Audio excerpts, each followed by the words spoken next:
नमस्कार, सगरमाथा प्राइम समाचारमा स्वागत छ। म ज्योति पौडेल। नमस्कार, म राधिका तामाङ। सबैभन्दा पहिले प्रमुख समाचार।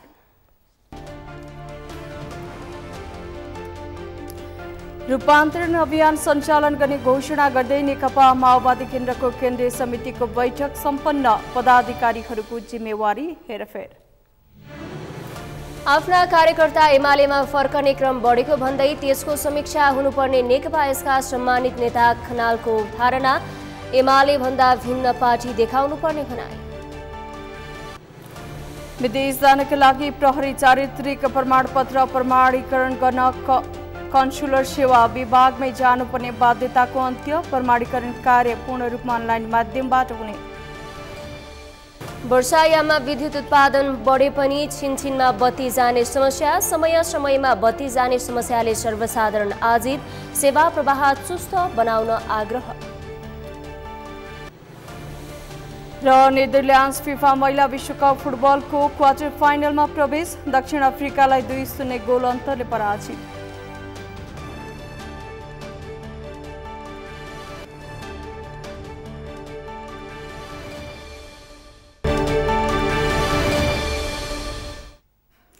सगरमाथा प्राइम समाचार अब विस्तारमा। 3 महिने पार्टी रूपान्तरण अभियान सञ्चालन गर्ने घोषणा गर्दै नेकपा माओवादी केन्द्रको केन्द्रीय समितिको बैठक सम्पन्न भएको छ। आइतबार काठमाडौँको प्रज्ञा भवनमा सम्पन्न बैठकले जनतासँग माओवादी विशेष रूपान्तरण अभियानको घोषणा गरेको हो। भदौ 16 देखि मङ्सिर 15 सम्म सञ्चालन गरिने अभियान अन्तर्गत अध्यक्ष पुष्पकमल दाहाल समेत 7 प्रदेशका 7 वडामा जानुहुनेछ। बैठकमा अध्यक्ष पुष्पकमल दाहालले आगामी भदौ 15 गतेसम्म सम्पूर्ण तयारी सक्ने र सबै वडामा 16 गते एकै दिन उद्घाटन गरिने बताउनुभयो। बैठकले पदाधिकारीहरूको जिम्मेवारी हेरफेर गरेको छ, जसअनुसार अध्यक्ष पुष्पकमल दाहाललाई समग्र पार्टीको जिम्मेवारी दिइएको छ भने उपाध्यक्ष कृष्णबहादुर महरा, पार्टी एकता र समाजवादी मोर्चा अग्निप्रसाद सापकोटालाई प्रचार प्रसार विभाग र पम्फा भूषालाई जनवर्गीय संगठनको जिम्मेवारी दिइएको छ। त्यस्तै पदाधिकारीहरूको प्रदेश जिम्मेवारी पनि हेरफेर गरिएको छ। गैर प्रदेश र विशेष प्रदेश इन्चार्जको जिम्मेवारी उपमहासचिव वर्षमान पुनलाई दिएको छ। सचिव देवेन्द्र पौडेललाई मध्य प्रदेश बागमती प्रदेशको इन्चार्जको जिम्मा उपमहासचिव जनार्दन शर्मालाई दिएको छ। त्यस्तै सुदूरपश्चिममा डिलाराम आचार्य, लुम्बिनीमा मातृका यादव, कोशीमा लीलामणि पोखरेल र कर्णालीमा चन्द्रप्रकाश खनाललाई प्रदेश इन्चार्जको जिम्मेवारी तोकिएको छ। बैठकको समापन गर्दै अध्यक्ष पुष्पकमल दाहालले भावनात्मक रूपले भए पनि पार्टी एक ढिक्का भएको भन्दै माओवादी फेरि जाग्ने बताउनुभयो। अब वडामा केन्द्रीय नेता पुग्नुपर्ने निष्कर्षमा पुगेको भन्दै आफू पनि 7 प्रदेशका विभिन्न 7 वडामा जाने उहाँले बताउनुभयो। पुष्पकमल दाहालले जनताको सबै घरमा पुगेर 3 महिनापछि विधान सम्मेलनमा पुग्ने निष्कर्षमा पुगिएको जानकारी दिनुभयो।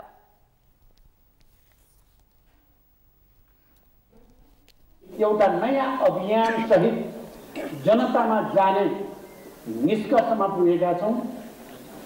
जनतासँग माओवादी विशेष रूपान्तरण अभियान भनेर वडा केन्द्रित सबै पार्टीका लिडरहरू जनतासँग जोडिने र जनताका समस्याहरूलाई समाधान गर्न नयाँ पहल लिने 6700 भन्दा बढी वडाहरूमा केन्द्रित भएर 3 महिने अभियान चलाउने सर्वसम्मत निष्कर्षमा हामी पुगेका छौँ। म समेतको कार्यविभाजन भएको छ र म पनि 7 वटा प्रदेशका 7 वटा वडामा गएर त्यहाँका जनताको भावना समस्या बुझ्ने र सबै केन्द्रीय लिडरहरू वडा केन्द्रित भएर जनअभियान चलाउने निष्कर्षमा पुगेका छौँ।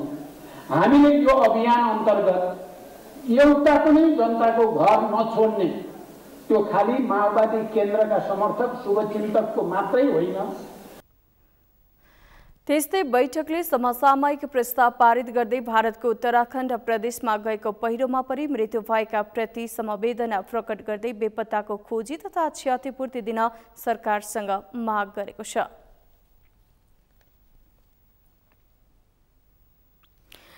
नेकपा माओवादी केन्द्रको केन्द्रीय समितिको बैठकमा सुन तस्करी प्रकरणमा मुछिएका पार्टीका नेताहरूमाथि छानबिन गर्नुपर्ने आवाज उठेको छ।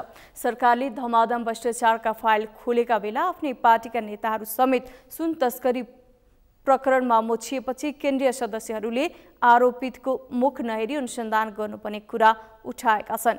भ्रष्टाचार विरोधी कदमलाई अभियानका रूपमा लिएर अघि बढेको सरकारले माओवादी नेताहरूको मुख हेर्न थाल्यो भने अभियान रोकिने भन्दै केन्द्रीय सदस्यहरूले आफ्नै पार्टीका नेताहरूमाथि समेत छानबिन गर्न सरकारसँग माग गरेका छन्। अमृत ढकालको रिपोर्ट। सुन तस्करी प्रकरणको विषय सत्तारूढ दल नेकपा माओवादी केन्द्रभित्र पेचिलो बन्दै गएको छ।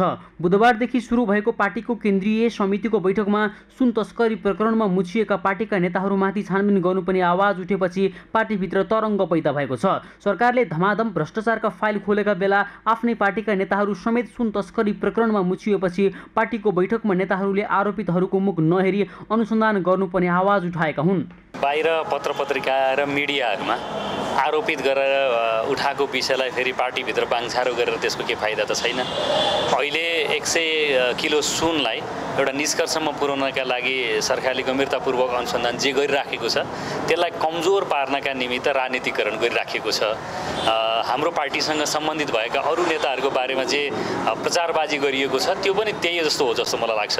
त्यसैले पार्टीभित्र यदि यो सुन काण्ड मात्र होइन अरू धेरै त्यस्ता प्रकरणमा कोही जोडिएको छ भने पनि सुध्रिनुपर्छ र चाहिँ कारबाही गर्नुपर्छ भन्ने कुरा बैठकमा जोडदारपूर्वक उठेको छ। 1 क्विन्टल सुन तस्करी प्रकरणमा माओवादी केन्द्रका उपमहासचिव वर्षमान पुन, पूर्व सभामुख ओन्सरी घरती र पूर्व उपराष्ट्रपति नन्दबहादुर पुन मुछिएका छन्।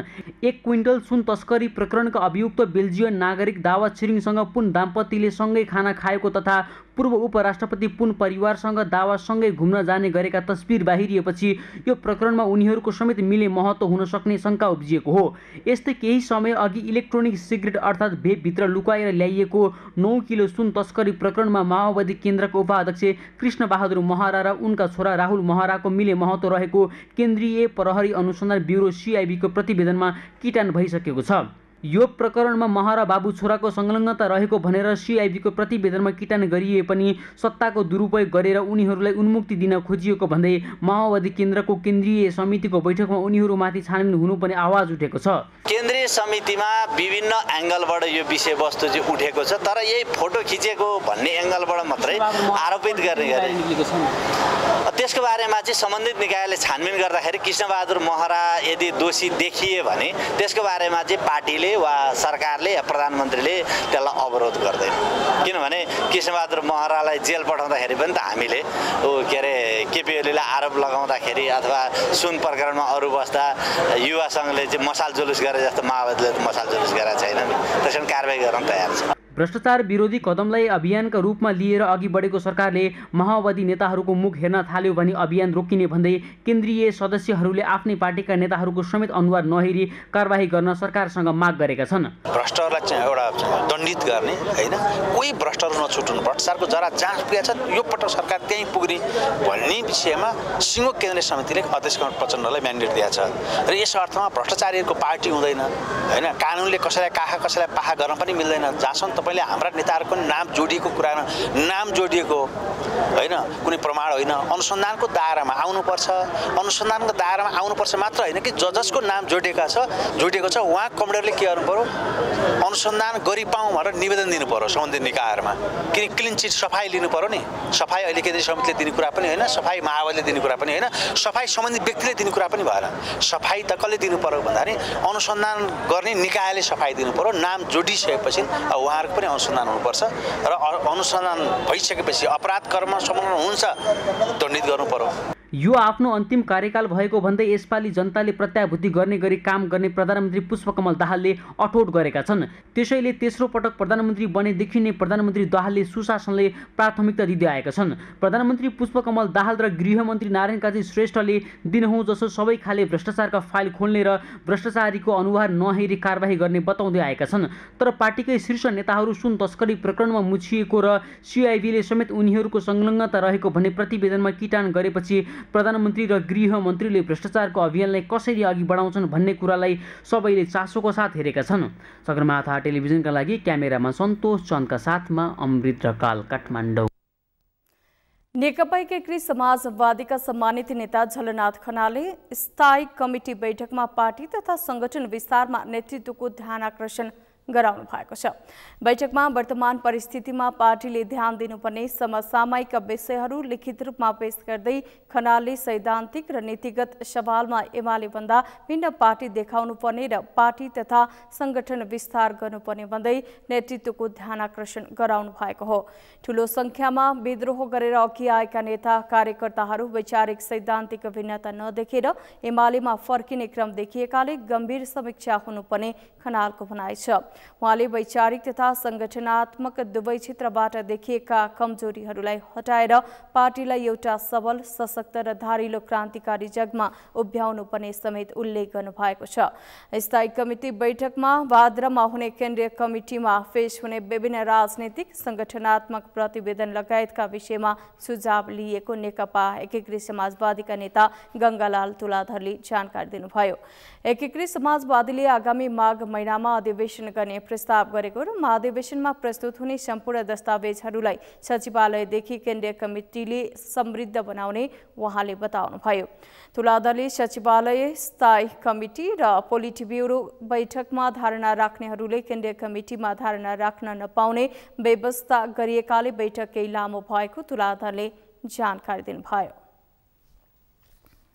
र यो बैठक चाहिँ हामीले सचिवालयका बैठक 7 दिनसम्म बस्यौँ। 7 दिनसम्म चलेको बैठकमा 15 जना नेताहरू उपस्थित हुनुहुन्थ्यो र अहिले स्थायी कमिटीका बैठक चलेन रहँदाखेरि 49 जना कमरेडहरू अथवा नेताहरू चाहिँ उपस्थित हुनुहुन्छ भनेपछि यो 15 सहितको 49 जना नेताहरूले पोलिट ब्युरोको बैठकमा बोल्नुहुन्न।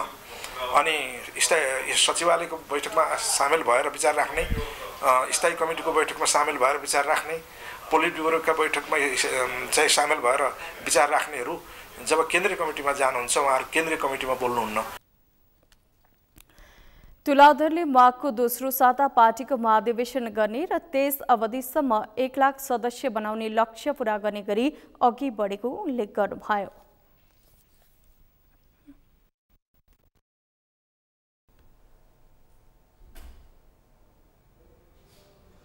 विदेशमा अध्ययन तथा रोजगारीका लागि जान चाहनेहरूले अब प्रहरी चारित्रिक प्रमाणपत्र प्रमाणीकरण गर्न कन्सुलर सेवा विभाग जानुपर्ने बाध्यता हटेको छ। आइतबार काठमाडौँको त्रिपुरेश्वरी स्थित विभागमा आयोजित एक कार्यक्रमका बीच परराष्ट्र मन्त्री एनपी साउथले प्रहरी चारित्रिक प्रमाणपत्र प्रमाणीकरण कार्यलाई पूर्ण रूपमा अनलाइन माध्यमबाट प्रमाणीकरण गर्ने कार्यको शुभारम्भ गर्नुभएको हो। यसअघि प्रहरी चारित्रिक प्रमाणपत्र प्रमाणीकरण गर्न विभाग आउनुपर्ने बाध्यता रहेको थियो। अनलाइनबाटै प्रहरी चारित्रिक प्रमाणपत्र प्रमाणीकरण हुने भए पनि सर्वसाधारणको समय र पैसाको बचत भएको परराष्ट्र मन्त्री साउथले बताउनुभयो। सरकार गठन भइसकेपछि परराष्ट्र सेवालाई सहज र सुलभ बनाउन प्रयास गरेको उहाँले बताउनुभयो। त्यसै मन्त्री साउथले राष्ट्रिय एकतालाई मजबुत गर्ने गरी परस्पर लाभका आधारमा अन्तर्राष्ट्रिय सम्बन्ध स्थापित गर्न खोजिएको धारणा राख्नुभयो। उहाँले विदेशी नीतिमा सबै पार्टीको सहमति हुनुका लागि प्रयत्न जारी रहेको भन्दै राष्ट्रिय सहमतिका लागि सबै दलको विचार ग्रहण गर्न तयार रहेको बताउनुभयो। वर्तमान सरकार गठन भए पनि प्रधानमन्त्रीको फलदायी भारत भ्रमण भएको र महत्त्वपूर्ण उपलब्धि हासिल भएको भन्दै मन्त्री साउथले सेप्टेम्बरको अन्तिम सातामा प्रधानमन्त्रीको चीन भ्रमणको तयारी भइरहेको जानकारी दिनुभयो।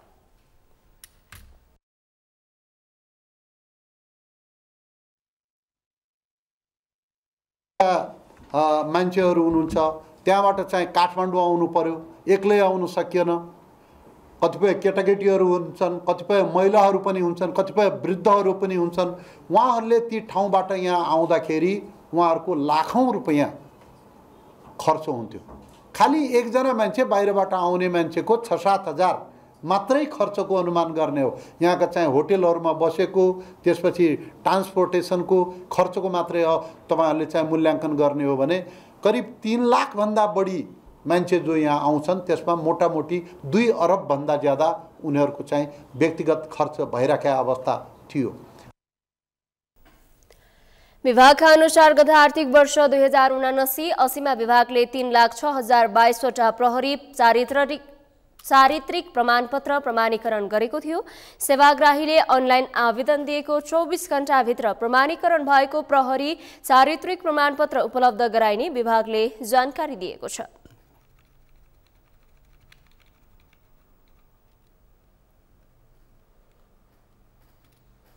संविधानमा लेखिएको मौलिक हक लगायत विषय कार्यान्वयन हुन नसकेको भन्दै सरकारवालाहरूले आपत्ति जनाएका छन्। उनीहरूले संविधान जारी भएको लामो समय हुँदा पनि मौलिक हक लगायत विषय कार्यान्वयनको प्रक्रियामा अघि बढ्न नसकेको भन्दै आपत्ति जनाएका हुन्। कार्यक्रममा बागमती प्रदेशसभाका सदस्य कुन्दन राज काफ्लेले संविधानमा लेखेका कुराहरू जनतामा हुबहु लागू गर्ने दायित्व राज्यको भएको बताउनु भएको छ। उहाँले स्वास्थ्य, शिक्षा लगायतका विषयमा उल्लेख अधिकार कार्यान्वयन नहुँदा जनतामा निराशा छाएको धारणा राख्नुभयो। त्यसै कोशी प्रदेशसभा सदस्य भूपेन्द्र राईले संविधानमा विभिन्न संवैधानिक आयोगहरू गठन गरेर सम्पूर्ण समस्याहरूलाई समाधान गर्ने व्यवस्था गरे पनि आयोगले पूर्ण रूपमा काम गर्न नसकेको बताउनुभयो। उहाँले आयोग राजनीतिक भर्ती केन्द्र मात्रै हुने गरेको आरोप लगाउनुभयो। चुनाव आउँदा घर घरमा बाटो, बिजुली र अधिकारको आश्वासन पुगे पनि मतदानपछि 5 वर्षका लागि हराउने गरेको उहाँले बताउनुभयो। खालका क्रियाकलापहरू घटनाहरू भए भने त्यसबारेमा यदि नेपाल सरकारसँग पूर्ववत ती संगठनहरू समूहहरूको मूल राजनीतिमा फर्किने समझदारी भएको छ भने त्यस्तो अवस्थामा सरकारले त्यस्ता समूहहरूका सदस्यमाथि लागेका मुद्दाहरू फिर्ता गर्न सकिने भनेर एउटा व्यवस्था थप गरेर आएको छ। अहिले त्यो व्यवस्थामा देशभरि चर्चा भएको छ। त्यसो भएको हुनाले म के आग्रह गर्न चाहन्छु भने यसमा हाम्रो यथेष्ट ध्यान आकर्षित भएको छ। यसका नकारात्मक पक्षहरू र भोलि समाजमा पर्न सक्ने नकारात्मक प्रभावहरूका बारेमा पनि हामी सचेत छौँ। र अर्को एउटा कुरा म खालि के मात्रै आग्रह गर्न चाहन्छु भने यो अचानक यो सरकारले ल्याएको विधेयकको व्यवस्था होइन। पछिल्लो समयमा सरकारहरूले विभिन्न राजनीतिक समूह जसमध्ये हतियार उठाएका समूहहरू पनि थिए। त्यसै गण्डकी प्रदेशसभा सदस्य जित बहादुर शेरचनले कार्यान्वयन गर्न सक्ने कुराहरूलाई प्राथमिकतामा राखेर तीनै तहका सरकारहरूले काम अघि बढाउनुपर्ने र जनतालाई झुटो आश्वासन दिन नहुने बताउनुभयो।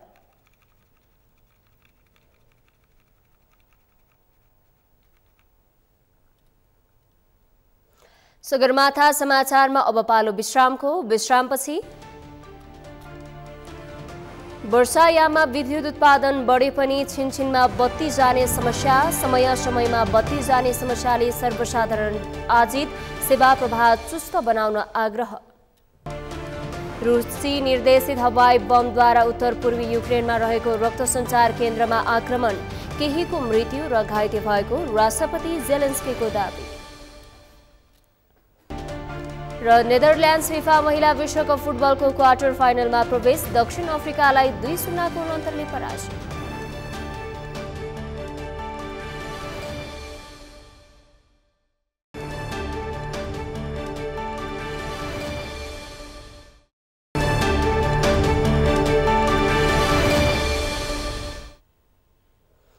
विश्रामपछि सगरमाथा समाचारमा स्वागत छ। अब बाँकी समाचार। अहिले देशका विभिन्न स्थानमा लाइन जाने समस्या छ। बिहान बेलुका मात्र होइन, दिउँसो समेत बेला बेलामा झ्याप्प लाइन जाने गरेको छ। बारम्बार लाइन जाने समस्याका कारण आम नागरिक आजित बनेका छन्। यसै व्यवसायीदेखि विद्यार्थीहरूलाई लाइन जाने समस्याले दुःख दिएको उनीहरूको गुनासो छ। यमुना सापकोटाको रिपोर्ट। केही दिन यता झ्याप्प बत्ती अर्थात् बिजुली जाने गरेको छ। देशका धेरै स्थानमा अहिले बत्ती आउने जाने भइरहेको छ, जसका कारण नेपाल विद्युत प्राधिकरणका प्राय ग्राहक आजित बनेका छन्। उपभोक्ताबाट शुल्क लिने निकायले सेवा प्रवाह चुस्त दुरुस्त बनाउनु पर्नेमा बारम्बार लाइन जाँदा उनीहरू आक्रोशित हुनु स्वाभाविक नै हो। नेपाल विद्युत प्राधिकरणले आफ्नो सेवा चुस्त दुरुस्त नबनाउँदा लाइन जाने समस्या बल्झिन थालेपछि धेरैलाई लोड सेडिङ भएको त होइन भन्ने भान समेत परेको छ। अहिले देशको राजधानी काठमाडौँ सहित तराई र विशेष गरी सहरी क्षेत्रमा बेला बेलामा झ्याप्प लाइन जाने गरेको छ। यसरी झ्याप लाइन जाँदा मेसिनरी सामान बिग्रने र दैनिक कामकाज समेत प्रभावित भएको ग्राहकको गुनासो छ। बत्ती जान्दाखेरि अब त्यही त हो नि, मेसिन अन गरेर हुन्छ, झ्याप बत्ती जान्दाखेरि मेसिन एकैचोटि अफ हुँदाखेरि अलिकति समस्या हुन्छ।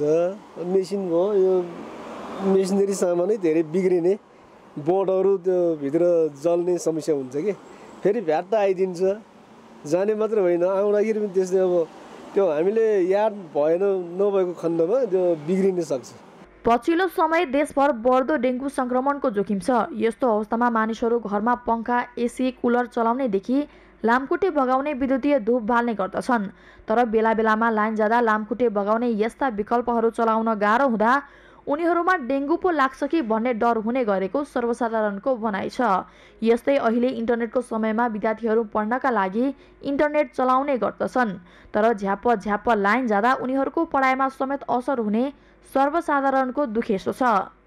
व्यवसायमा अलिक समस्या हुन्छ, बच्चाहरू पढ्नेमा समस्या हुन्छ, पढाइ हाल्न बत्ती गइरहन्छ। अब अहिले डेङ्गु महामारी छ, चल्दैन बत्ती, लिक्विड बाल्नु पर्यो, त्यही समस्या छ। अहिले गइरहेको बेलामा बत्ती जान्छ, दिनको 2-3 चोटि बत्ती जान्छ एरियामा। वर्षायाम सुरु भएसँगै बिजुली उत्पादन पनि बढ्ने गर्दछ। तर काठमाडौँ उपत्यका लगायत देशभरका धेरै स्थानमा भने यही समयमा पटक लाइन गइरहने समस्या छ। देशका अधिकांश प्रसारण लाइनका तारहरू जङ्गल हुँदै विस्तार गरिएको छ। यस्तो अवस्थामा एक ठाउँको रुख ढल्यो भने पनि विद्युत प्रसारणमा समस्या हुन सक्छ। यस्तै वर्षायाम भएका कारण कतै पहिरो जाँदा वा कतै रुख ढल्दा पनि बेला बेलामा बत्ती जाने गरेको नेपाल विद्युत प्राधिकरणले जनाएको छ। प्राधिकरणका अनुसार प्राकृतिक घटना लगायतका कारण वर्षायाममा देशभर लाइन जाने समस्या दोहोरिएको हो। यो सँगै हेटौडाबाट पथलैया, खिम्ती क्षेत्र र सुदूरपश्चिम तथा पश्चिम क्षेत्रमा विद्युत प्रसारणका काम भइरहेकाले पनि समय-समयमा लाइन आउने जाने भएको प्राधिकरणको दाबी छ। र हाम्रो राइट अफ वे बेसिसभित्र रहेका हामीले राइट अफ वे भित्र कता काटेकै हुन्छौँ, तर पनि केही ठुला रुखहरू हुन्छन् जो पानी आएपछि कमजोर अवस्थामा हुन्छ। त्यसले अलिअलि हावाहुरी चल्दाखेरि चाहिँ ती रुखहरू तारमा पर्छन्। एउटा त्यो अवस्था हो। त्यसले गर्दाखेरि तपाईँले घरिघरि बत्ती जाने र आउने अवस्था त्यो एउटा हो। अर्को चाहिँ के हो भने अहिले हामीले हाम्रो सिस्टमभित्र पनि केही सुधारोन्मुख कामहरू गरिरहेका छौँ। हामीले अहिले हेटौडाबाट पथलैयामा एउटा प्रसारण लाइनमा एसटिएलएस कन्डक्टरहरू रिप्लेस गरिरहेका छौँ। त्यस्तै हाम्रो यता खास गरिकन खिम्ती एरियामा हामी ट्रान्सफर्मर अपग्रेडेसन कामहरू गरिरहेका छौँ हैन। सुदूरपश्चिम अथवा पश्चिम एरियामाहरूमा पनि हाम्रा प्रसारण लाइनहरूको कामहरू भइरहेको छ र यी सबै कामहरू एकैचोटि भएको। ट्रान्समिटर लाइनको क्षमता कम हुँदा पनि विद्युत आपूर्तिमा समस्या देखिने गरेको छ।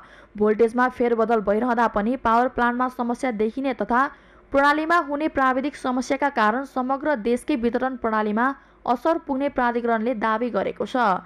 प्राधिकरणले लाइन जानुमा प्राविधिक समस्या देखाए तापनि सर्वसाधारणले भने पानीमाथिको ओभानो बन्न यी समस्या देखाएको आरोप लगाउँदै आएका छन्। सगरमाथा टेलिभिजनका लागि क्यामेरामा गौरव खड्काका साथमा यमुना सापकोटा, काठमाडौँ। वर्षायाम सुरु भएसँगै विद्युत उत्पादन पनि बढेको छ, तर काठमाडौँ उपत्यका लगायत देशभरका अन्य स्थानहरूमा पटक बत्ती जाने समस्या देखिएको छ। यसै सन्दर्भमा आजको सगरमाथा जनबोलीमा हामीले सर्वसाधारणलाई सोधेका थियौं, समयमा बत्ती जाँदा कस्तो समस्या भोग्नु परेको छ। हेरौं उनीहरूको भनाई उनीहरूकै शैलीमा।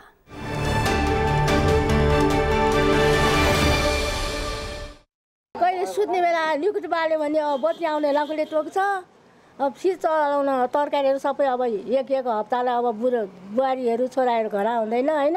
अनि तरकारी किनेर लिएर आयो, सबै बत्ती आएन भने मरि के कुहिहाल्छ नि सब। व्यवसायमा अलिक समस्या हुन्छ, बच्चाहरू पढ्नेमा समस्या हुन्छ, पढाइ हाल्न बत्ती गइरहन्छ। अब अहिले डेङ्गु महामारी छ, चल्दैन बत्ती, लिक्विड बाल्नु पर्यो, त्यही समस्या छ। अहिले गइरहेको बेलामा बत्ती जान्छ, दिनको 2-3 चोटि बत्ती जान्छ एरियामा। हाम्रो यति सानो पसलमा पनि भन्नुपर्दाखेरि सिम कार्ड एक्टिभेट गर्ने पनि अहिले अनलाइन सिस्टमै भइरहेको छ। त्यसले गर्दा नि समस्या छ।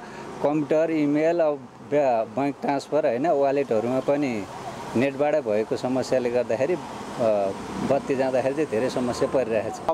काम हुँदैन पसलमा, चुप लागेर बस्ने त्यही त हो। के अब इन्भर्टरको व्यवस्था छैन, त्यही त हो एउटा सानो बल लगाएर यहाँ बसिरहेको छु यहाँ बत्ती गइरहन्छ धेरै जस्तो बत्ती जाँदा आइसक्रिमहरू यो दही दुधहरू सबै बिग्रेर कति फ्याल्नुपर्छ त नि अब राति सुतेको बेलामा बत्ती जान्छ अब अहिले गर्मी महिनामा लामखुट्टेहरू आउँछ लिक्विडहरू उहरू बाल्नु पाइँदैन समस्या त धेरै हुन्छ नि त बत्ती गयो भने त मेसिन अन गरेर हुन्छ झ्याप बत्ती जान्दाखेरि मेसिन एकैचोटि अफ हुँदाखेरि अलिकति समस्या हुन्छ मेसिन भयो यो मेसिनरी सामानै धेरै बिग्रिने बोर्डहरू त्यो भित्र जल्ने समस्या हुन्छ कि फेरि भ्याट आइदिन्छ जाने मात्र होइन आउँदाखेरि पनि त्यस्तै अब त्यो हामीले याद भएन नभएको खण्डमा त्यो बिग्रिन सक्छ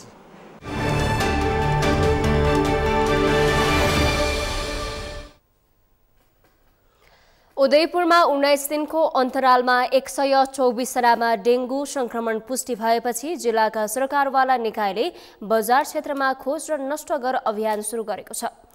उदयपुर जिल्लामा श्रावण महिनाको 1 गतेदेखि 19 गतेसम्ममा सरकारी अस्पतालहरूमा 438 जनाले डेङ्गु संक्रमणको जाँच गराएकोमा 124 जनामा डेङ्गु पोजिटिभ देखिएपछि डेङ्गु संक्रमितको संख्या अझ बढ्न सक्ने भन्दै सरकारवाला निकायले जिल्लामा खोज र नष्ट गर अभियान सुरु गरेको हो। आइतबार प्रमुख जिल्ला अधिकारी जनार्दन शर्मा, त्रियुगा नगरपालिकाका उपप्रमुख महेश्वरी राई, तीनैवटै सुरक्षा निकाय प्रमुख तथा कर्मचारी, उदयपुर उद्योग वाणिज्य संघ, गैसज महासंघ, त्रियुगा उद्योग वाणिज्य संघ, हुरेन्डेक लगायतका संस्थाको उपस्थितिमा जिल्लामा खोज र नष्ट गर अभियान सञ्चालन गरिएको हो। उदयपुर जिल्लामा संक्रमण तीव्र हुन थालेपछि डेङ्गी लामखुट्टे बस्ने स्थान नष्ट गर्ने अभियान सुरु गरिएको उदयपुर जिल्लाका प्रमुख जिल्ला अधिकारी जनार्दन गौतमले बताउनु भएको हो। यो अलिकति क्रमशः बढ्दै गएको अवस्था छ र यसैलाई मध्यनजर राखेर हामीले गत शुक्रबार तपाईको सरकारवाला निकायहरू उपस्थित भएर एउटा समन्वय बैठक पनि गऱ्यौँ र त्यो समन्वय बैठकमा यसलाई कसरी न्यूनीकरण गर्ने र कसरी नियन्त्रण गर्ने भन्ने सन्दर्भमा हामीले व्यापक छलफल पनि गऱ्यौँ र त्यहाँ छलफल गर्दाखेरि सबै पालिकाहरूलाई खोज र नष्ट गर भन्ने अभियान सञ्चालन गर्नको लागि पनि हामीले त्यो समन्वय बैठकबाट अनुरोध गरेका छौँ। त्यस्तै गरी यो जनचेतनामूलक जिङ्गलहरू बनाएर एफएम मार्फत अनि विभिन्न मिडिया मार्फत प्रचार प्रसार गर्न पनि हामीले आग्रह गरेका छौँ।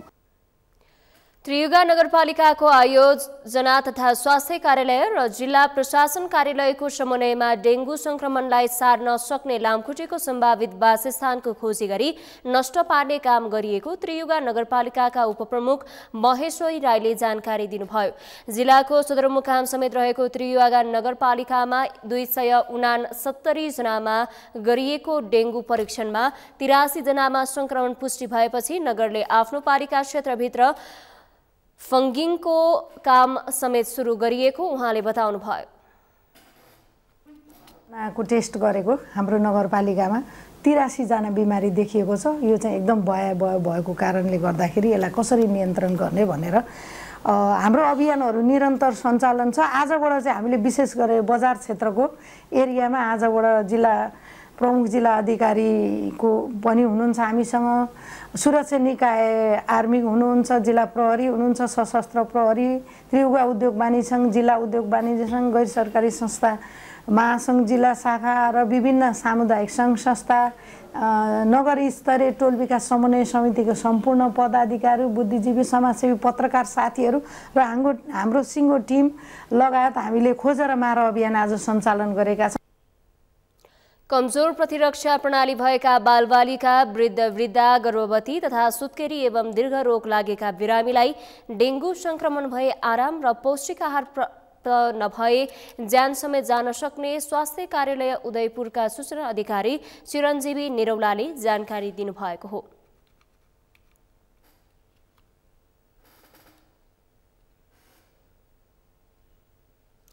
केही दिन यता सुदूरपश्चिम प्रदेश सहित देशको पूर्वी क्षेत्र र काठमाडौँमा पनि आँखा पाक्ने रोगको प्रकोप फैलिएको छ। देश विशेष गरी भिडभाडमा रहनेहरूका आँखा पाक्ने गरेको जोखिम बढेको छ। आँखा पाक्ने रोगका कारण तराईका कयौं विद्यालयहरू बन्द गरिएका छन्। साथै अस्पतालहरूमा बिरामीको चाप बढ्न थालेको छ। मेनुका लम्सालको रिपोर्ट। केही दिन यता देशको पूर्वी र सुदूरपश्चिम क्षेत्रसहित काठमाडौँमा पनि आँखा पाक्ने रोगको प्रकोप एकाएक बढेको छ। आँखा अस्पतालहरूमा केही साता यता आँखा पाकेका बिरामीहरूको चाप छ। मौसम परिवर्तन र दूषित वातावरणले गर्दा अहिले आँखा पाक्ने रोगका बिरामी बढेका छन्। भाइरल र ब्याक्टेरियाको सम्मिश्रणले आँखा पाक्छ।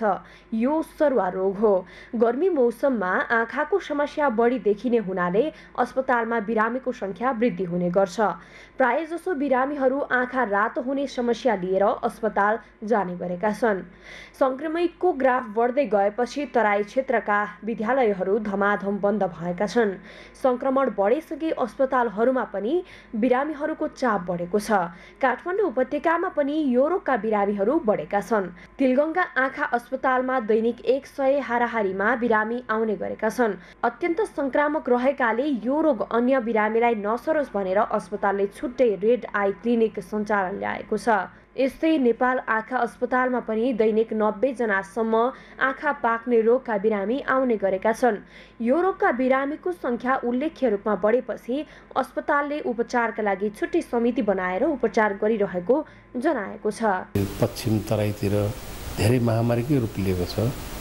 अहिले काठमाडौँ भ्यालीमा चाहिँ त्यति साह्रो त देखिएको छैन भन्दाखेरि पनि हामीले चाहिँ एकदमै कन्सियस भएर कसियस भएर यसलाई चाहिँ ल भनेर हेर्दाखेरि पनि अस्ति फ्राइडे मात्रै एक दिनमा चाहिँ हामीले यो आँखा पाक्ने रोग जुन एक किसिमको सरुवा रोगै हो है 80 जना देख्यौँ। र आज पनि मैले मेरो कलिगहरूलाई साथीहरूलाई यसको चाहिँ रेकर्ड राख्यो है कतिवटा चाहिँ आँखा पाक्ने रोग यो अस्पतालमा आएको छ भनेर चाहिँ मैले भनेको छु। अनि मोस्ट प्रोबेबली हामी अब भोलिदेखि नै आज पनि 60-70 जना भइसकेको छ मेरो रिपोर्ट मैले पाएको रिपोर्ट अनुसार। अहिले सुदूरपश्चिम प्रदेशमा आँखा पाक्ने रोगको प्रकोप निकै फैलिएको छ। यस्तै जनकपुर, विराटनगर, इटहरी, बिर्तामोड लगायतका पूर्वी क्षेत्रमा पनि आँखा पाक्ने रोगको प्रकोप छ। विशेष गरी सहरी क्षेत्रका बालबालिकामा यो संक्रमण बढी देखिएको छ। चिकित्सकका अनुसार आँखा पाक्ने रोगको जोखिम भिडभाडमा काम गर्नेहरूमा बढी हुन्छ। कार्यालयमा काम गर्ने र विशेष गरी स्कुल पढ्ने बालबालिकामा यो संक्रमण बढी देखिएको छ। आँखा पाक्ने रोग जुनसुकै समयमा पनि हुन सक्छ, तर वर्षायाममा यो बढेर जान्छ। यो रोग एडिनो नामक भाइरसका कारण हुने गर्दछ। संक्रमण भइसकेपछि आँखा बिझाउने, चिलाउने, चिप्रा टाँसिने, आँखा रातो हुने, आँसु बग्ने, घाममा हिँड्न गाह्रो हुने लगायतका लक्षणहरू देखा पर्छन्। सामान्यतया यो रोग 2 हप्ताभित्रमा निको भइसक्छ, तर ग्रामीण क्षेत्रमा निको भइहाल्छ भनेर सावधानी नअपनाउने गर्दा कालान्तरमा आँखाको ज्योति गुम्ने सम्मको खतरा हुने चिकित्सक बताउँछन्। सामान्यतया आँखा पाक्ने रोग जुन भाइरसको हुन्छ त्यो सेल्फ लिमिटिङ हुन्छ, केही समयपछि आफै नै ठिक भएर जान्छ। तर औषधिहरूको प्रयोगले चाहिँ अलिकति सजिलो बनाउन सहयोग गर्छ। त्यो भने यसमा चाहिँ विभिन्न थरीको हुन्छ, जस्तै कुनै चाहिँ सामान्य आँखा रातो भएर ठिक हुने पनि हुन्छ। कति रोगहरू चाहिँ आँखाको नानी जुन हामी कर्निया भन्छौँ त्यो कर्नियामा दागहरू, घाउहरू बनाउन सक्छ, कहिलेकाहीँ त्यहाँ समस्या हुनसक्छ र त्यो समस्या यदि समयमा उपचार भएन भने त्यसले चाहिँ आँखाको नानीमा दागहरू बस्न सक्छ। त्यो दाग बस्दाखेरि त्यसले चाहिँ पछिसम्म पनि दाग त निको हुँदैन, एकचोटि आइसकेपछि दाग सधैँको लागि रहन्छ र भएको दृष्टिमा चाहिँ अलिकति दृष्टिको कमी चाहिँ सधैँ लाइफ लङै हुने सम्भावना चाहिँ हुन्छ। चिकित्सकका अनुसार आँखा पाक्ने रोगबाट बच्न संक्रमितको संसर्गबाट टाढा रहनु नै उत्तम उपाय हो। साथै आँखा सफा राख्न र रोग लागेको खण्डमा बिहान बेलुकी सफा पानीले आँखा पखाल्न तथा बरफले सेक्नु पर्दछ। साथै संक्रमित व्यक्ति वा घर बाहिर गएर फर्केका स्वस्थ व्यक्तिले पनि नियमित रूपमा साबुन पानीले हात धुने, संक्रमितको तौलिया, रुमाल, लुगाफाटो, मेकअपका सामान प्रयोग नगर्न चिकित्सकको सुझाव छ। यस अलावा आँखा पाक्ने रोगको नियन्त्रण गर्न तिनै तहको सरकारको चासो जान आवश्यक छ। सगरमाथा टेलिभिजनका लागि क्यामेरामा सुनिल कोलीका साथमा मेनुका लम्साल, काठमाडौँ। एनआईसी एसिया बैंकले आफ्ना ऋणीहरूबाट पैसा असुल्न गुण्डा लगाएर धम्क्याउने गरेको छ। विभिन्न आकर्षण देखाएर ऋणीलाई फकाएर पैसा दिने र पैसा फिर्ता गर्न केही समय ढिलो भए जग्गा हत्याउने बैंकले गुण्डा लगाएर ऋणीको प्रतिष्ठामाथि नै आँच आउने काम गरेको छ। ग्राहकलाई ठग्न सक्रिय एनआइसी एसिया बैंक पछिल्लो समय निकै अराजक बन्दै गएको छ। अभिषेक सुनारको रिपोर्ट। बराबरमा तपाईले पनि बैंकबाट ऋण लिनुभएको होला। बैंकको ऋण लिएपछि ब्याज तिर्नै पर्ने हुन्छ। यो स्वाभाविक प्रक्रिया हो। अनि केही गरी समयमा ब्याज तिर्न सकिन भने बैंकले ताकेता गर्न सुरु गर्छ। यो पनि स्वाभाविक हो। तर एनआइसी एसिया बैंकले चाहिँ ऋण असुल गर्न भारतीय गुण्डा नै ल्याएर ऋणीलाई तर्साउने गरेको छ। सुरुमा ग्राहकलाई विभिन्न लोभ र आत्मीयता देखाउँदै ऋण प्रवाह गर्ने एनआइसी एसिया बैंकले ऋणीलाई टार्गेट गरेर गुण्डा शैलीको अनुसरण गर्न थालेको खुलासा भएको छ। किस्ता तिर्न केही समय ढिलो भएको न्यूमा ग्राहकलाई मनोवैज्ञानिक दबाब दिने, सामाजिक प्रतिष्ठानै लिलाम गर्ने, धम्क्याउने, थर्काउने र ऋणीको घरमा सुरक्षा गार्ड नै राखिदिने लगायतका कारणले एनआइसी एसिया बैंक आजकल बदनाम बन्दै गएको छ। बैंक पनि साथी पनि, राम्रो पनि हाम्रो पनि भन्ने नारा राखेको यो बैंक न त साथी हुन सक्यो न त राम्रो हुन सक्यो। आफ्ना ग्राहकलाई दुःख दिन र ठग्न भने पटक पटक पहिलो नम्बरमा पर्न सक्यो। एनआइसी एसिया बैंक लामो समयदेखि लगातार विवादमा पर्दै आइरहेको छ। एउटा कम्पनीको नाममा रहेको चेक अर्को कम्पनीको खातामा जम्मा गरिदिने, खातामा भएको पैसा बेपत्ता पारिदिने, जग्गा धनीलाई थाहै नदिई किर्ते कागजात बनाएर ऋण निकालेर खाने लगायतका काम बैंकले गर्दै आइरहेको छ। केही समय अघि मात्रै पोखराका सूर्य खत्रीले समयमा पैसा तिर्न नसकेको न्यूमा बैंकले विभिन्न प्रबन्ध रचेर उनको सम्पत्ति हत्याएको समाचार सगरमाथा टेलिभिजनबाट प्रसारण भएको थियो, जसका कारण एनआइसी एसिया बैंकको चर्को विरोध पनि भयो। यस्तै केही अघि पनि दमकमा एक ऋणीले समयमा पैसा नतिरेको भन्दै उनको घरमा एनआइसी एसिया बैंकले गुण्डा नै राखेको थियो। 2079 चैतमा दमक नगरपालिका 5 का दुर्गा प्रसाद कणेलको घरमा बिहान 9 बजेदेखि साँझ 5 बजेसम्म गुण्डाहरूले निगरानी गर्ने गरेका थिए। यसरी पटक पटक ऋण दिएको बहानामा फकाई पैसा दिने एनआइसी एसिया बैंकले ब्याज र ऋण चुक्ता गर्न केही ढिलो भयो भने निर्ममता देखाउँदै आएको छ। धितो राखेर ऋण दिने बैंकले समयमा किस्ता तिर्न नसक्दा ग्राहकको मनमा त्रास पैदा गरेर कानुन विपरीतको काम गरेको अर्थविदहरू समेत बताउँछन्। ऋण दिइसकेपछि बैंकले यदि ग्राहकले लिएको ऋणको सदुपयोग वा व्यापार गर्ने वातावरण नबनेको अवस्थामा केही समय कुर्नु पर्नेमा गुण्डा परिचालन गर्नु बैंकको नीति विपरीत रहेको अर्थविदहरूको तर्क छ। यो चाहिँ बैंकहरूको आतंक हो। बैंकहरूले ऋणीलाई ऋण दिइसकेपछि उसलाई व्यापार गर्ने वातावरण पनि दिनुपर्छ। किनकि उसले घरमा म घर खर्च चलाउँछु भनेर लोन लिया हुँदैन। उसले म व्यापार गर्छु, व्यवसाय गर्छु, लगानी गर्छु र त्यसको रिटर्न लिन्छु भनेर नै बैंकबाट लोन लिएका हुन्छन्। यस्तो अवस्थामा नेपालको अहिलेको जुन व्यावसायिक वातावरण जसरी बिग्रिरहेको छ, त्यस्तो अवस्थामा बैंकको लोन भनेको समयमा धेरै उद्योगी व्यवसायीहरूले तिर्न नसकेको हुन सक्छ। माडवारीहरूद्वारा सञ्चालित एनआइसी एसिया बैंकको व्यवस्थापन पक्ष नेता व्यवस्थापनमा सीमित छ। उनीहरूले विदेशी गुप्तचरहरूको फुर्ती लगाएर राजनीतिमा आफ्नो पकड बनाउने गरेका छन्। बैंकलाई राजनीतिक संरक्षण रहेकै आडमा उनीहरूले निर्धक्कले ग्राहकलाई धम्काउने गरेका छन्, जसका कारण एनआइसी एसियाबाट ऋण लिँदा धेरै पटक सोचेर मात्र लिनुपर्ने देखिएको छ। यस विषयमा बुझ्न खोज्दा एनआइसीका सूचना अधिकारी अर्जुन खनियाले आफूहरूले त्यस्तो गरेको स्वीकार्दैनन्, बरु सञ्चारकर्मी नै गलत भएको उनको टिप्पणी थियो। तथापि उनले यस विषयमा जवाब दिन भने चाहेनन्। यता एनआइसी एसिया बैंकका सीईओ रोशन कुमार न्यौपाने समेत सर्वसाधारणदेखि ग्राहक र सरकारसम्म ठग्न सक्रिय भएका देखिन्छन्। उनले बुढा नीलकण्ठको सार्वजनिक जग्गा पनि आफ्नो नाममा गराउन खोजेको तथ्य केही समय अघि मात्रै बाहिरिएको थियो। एनआइसी एसियाका सीईओ नै यसरी विवादित विषयमा पर्नेदेखि बैंकले ग्राहकलाई गरेको निर्मम व्यवहारका कारण आजकल बैंकको छवि बिग्रिएको छ। सगरमाथा टेलिभिजनका लागि क्यामेरामा प्रताप लामाका साथ अभिषेक सुनार, काठमाडौँ। कैलालीमा श्रीमान श्रीमती बीच सम्बन्ध विच्छेदको अवस्था बढ्न थालेको छ। जिल्ला अदालत कैलालीमा श्रीमतीसँग सम्बन्ध विच्छेद गर्ने पुरुषको 400 निवेदन परेको तथ्याङ्कमा पाइएको छ। जिल्ला अदालतमा मुद्दाको चाप बढिरहँदा सम्बन्ध विच्छेद, अचेक अनादर, लागु औषध लगायतका मुद्दा झन् बढ्ने क्रममा छन्। कैलालीबाट दिनेश विष्टको रिपोर्ट। कैलाली अदालतमा आर्थिक वर्ष 2077-78 मा 1359 मुद्दाको जिम्मेवारी सरेर आएको छ। सो समयमा 1490 मुद्दा नयाँ दर्ताको अभिलेख छ। सो अवधिमा जम्मा मुद्दाको संख्या 2849 थियो। आर्थिक वर्ष 2077-78 मा 1836 मुद्दाको मात्र फर्सेट भयो। 1013 मुद्दा भने बाँकी रहे। आर्थिक वर्ष 2078-79 मा 2079 मुद्दा नयाँ मुद्दा थपिए। सो अवधिमा मुद्दाको संख्या 3092 भयो, तर 1702 मुद्दा मात्र फर्सेट भए। 1390 मुद्दा बाँकी रहे। ती मुद्दाको जिम्मेवारी गत आर्थिक वर्ष 2079-80 मा आयो। त्यस्तै 2079-80 मा 2201 मुद्दा नयाँ दर्ता भए। 3591 मुद्दा गत आर्थिक वर्षमा दर्ता भए। तीमध्ये 1979 मुद्दा मात्र फर्सेट भए। 1612 मुद्दा चालु आर्थिक वर्षमा जिम्मेवारी सरेर आएका छन्। चालु आर्थिक वर्षमा जिल्ला अदालतले 2310 नयाँ मुद्दा दर्ताको अनुमान गरेको छ। जिम्मेवारी सरेर आएका मुद्दाको संख्या समेत जोड्दा यो वर्ष जिल्ला अदालतले 3908 मुद्दा फर्सेट गर्नुपर्नेछ। यो वर्ष कैलाली अदालतले 2661 मुद्दा मात्र फर्सेट हुने लक्ष्य लिएको छ। जिल्ला अदालतमा गत आर्थिक वर्ष 2080-81 मा पुराना मुद्दाको संख्या मात्र 1612 रहेको छ।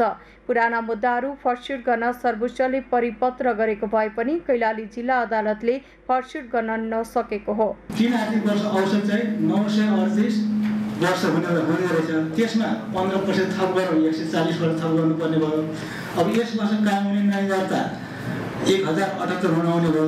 जिम्मेवारी सरेको छँदैछ, 1798 वर्ष सरेकै छ पोहोर सालको। यसरी गर्दाखेरि 2876 वार्षिक अनुमान हाम्रो कोइल हुन्छ कि त्यहाँ जान्छ भन्ने छ। 2075 सम्मको 1074 जोड्नै पर्यो। यस वर्ष कानुनी नगद बराबरको यसरी हामीले 2161 वर्ष कस्तो भनिरहेको छ 2075 सालभन्दा अगाडिको लगभग बाँकी नराख, लक्ष्यमै राख भनेको छ। त्यसले गर्दाखेरि हामीलाई यस्तो बाध्य पारिदिएको छ। अहिले मूल योजनाको अनुसार 2075 सालसम्म जरिमाना कैदको लगत चाहिँ फर्सेट गर्नै पर्छ भनिदिएको छ। त्यसले गर्दाखेरि हामीले यति चाहिँ अहिले चुनौती थपिएको छ। त्यसले गर्दाखेरि अलिक बढी आउँछ। जिल्ला अदालतमा गत आर्थिक वर्षमा 693 वटा सम्बन्ध विच्छेद सम्बन्धीका मुद्दा दर्ता भएकोमा त्यसमध्ये 400 पुरुषका मुद्दा हुन्।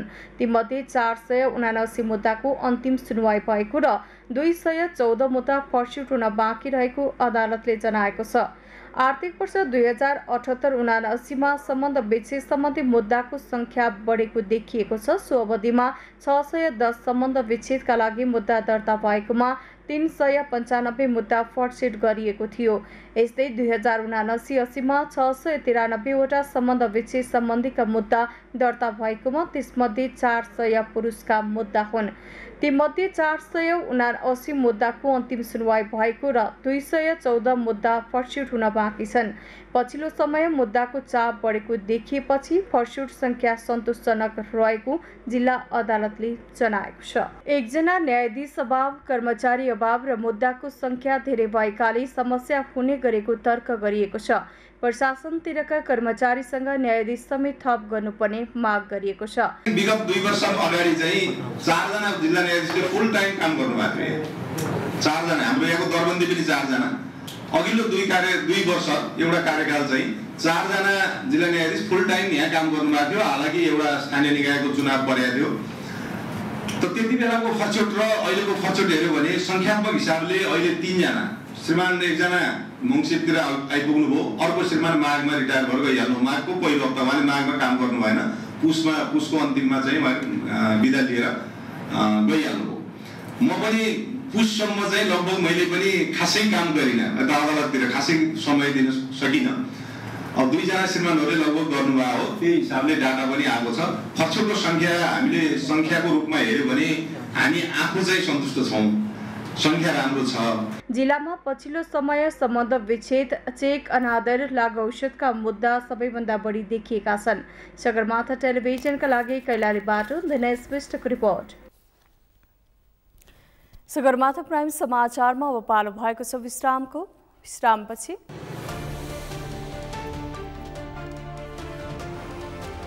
रूसी निर्देशित हवाई बमद्वारा उत्तर पूर्वी युक्रेनमा रहेको रक्त सञ्चार केन्द्रमा आक्रमण, केहीको मृत्यु र घाइते भएको राष्ट्रपति जेलेन्स्कीको दावी। र नेदरल्यान्ड्स फिफा महिला विश्वकप फुटबलको क्वार्टर फाइनलमा प्रवेश, दक्षिण अफ्रिकालाई 2-0 गोल अन्तरले पराजित।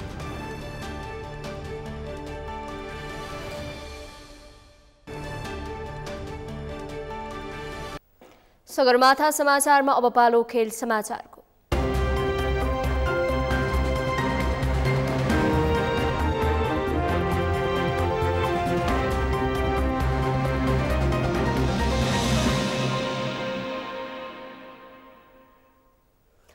नेदरल्यान्ड्स फिफा महिला विश्वकप फुटबलको क्वार्टर फाइनलमा प्रवेश गरेको छ। दक्षिण अफ्रिकालाई 2-0 गोल अन्तरले पराजित गर्दै नेदरल्यान्ड्सले अन्तिम 8मा स्थान पक्का गरेको हो।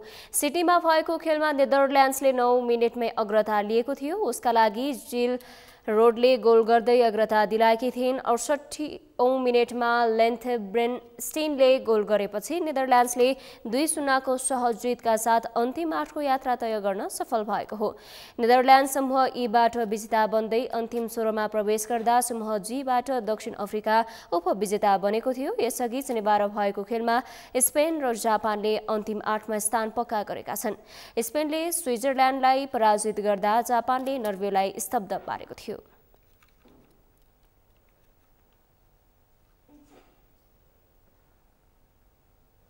सगरमाथा समाचारको अन्त्यमा मुख्य समाचार पुनः एकपटक।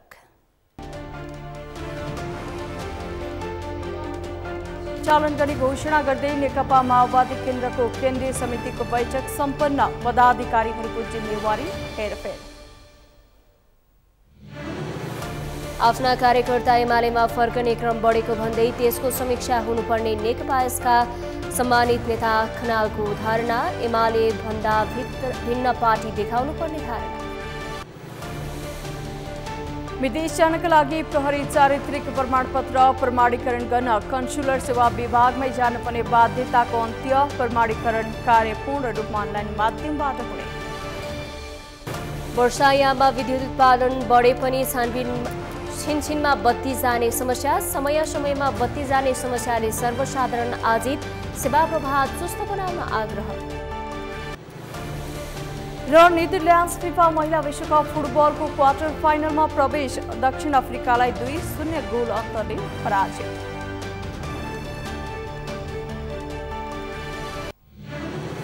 हौस् त सगरमाथा समाचार अहिलेलाई सकियो। तपाईँ समाचार बुलेटिनका साथै सगरमाथा टेलिभिजनका सम्पूर्ण कार्यक्रम www.sagarmatha.in मा पनि पढ्न र हेर्न सक्नुहुनेछ।